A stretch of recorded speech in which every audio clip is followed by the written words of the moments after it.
आमदार असलेल्यांना 2 कोटी, पण मी आमदार नसताना 20 कोटी रुपये मिळतात. माजी आमदार सदा सरवणकर यांच्या वक्तव्यामुळे वाद पेटण्याची आता शक्यता आहे. तर सरवणकरांचं निधीवरून केलेलं वक्तव्य सध्या चर्चेत आहे. सरवणकरांची मुख्यमंत्री आणि अध्यक्षांकडे तक्रार करणार असं महेश सावंत यांनी म्हटलेलं आहे. माजी आमदाराला 20 कोटी तर आम्हाला 40 कोटी मिळाले पाहिजेत असं सावंतांनी म्हटलं.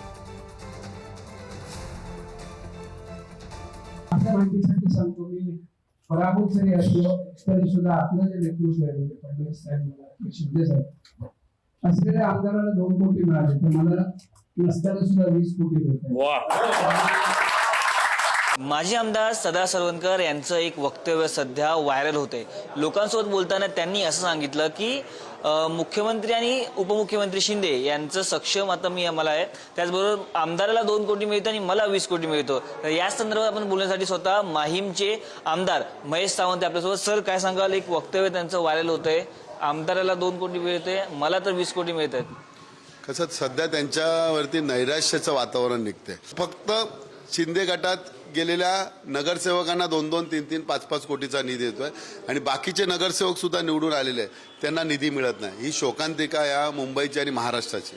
आपण पाहायला गेलं तर एकीकडे विरोधी पक्षांना निधी मिळत नाहीये आणि एकीकडे असे वक्तव्य होते, त्यामुळे गळचेपी होते. कामं करून देखील तुमचं म्हणजे ते ॲप्रिशिएशन होत नाही.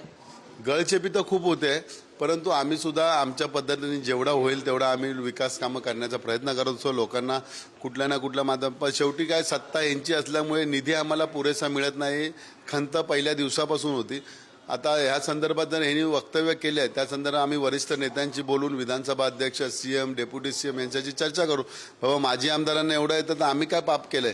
आम्ही तर निवडून आलेले लोकप्रतिनिधी आहोत, तर आम्हाला सुद्धा निधी त्या पद्धतीने द्यावा. त्यांना 20 कोटी दिला तर आम्हाला 40 कोटी तरी द्या. निदान आम्हाला विभागाच्या नागरिकांची, आज नागरिक आमच्याकडे येतात ना, शाखेमध्ये येतात किंवा कार्यालयामध्ये येतात. आज त्यांच्याकडे कोणी येत नाही, ते कुठे बसतात लोकांना माहिती सुद्धा नाही. तरी निधी का? मग निधी जातो कुठे? व्हिडिओ जर्नलिस्ट सतीशसह मी पद्मेश पवार, पुढारी न्यूज, मुंबई.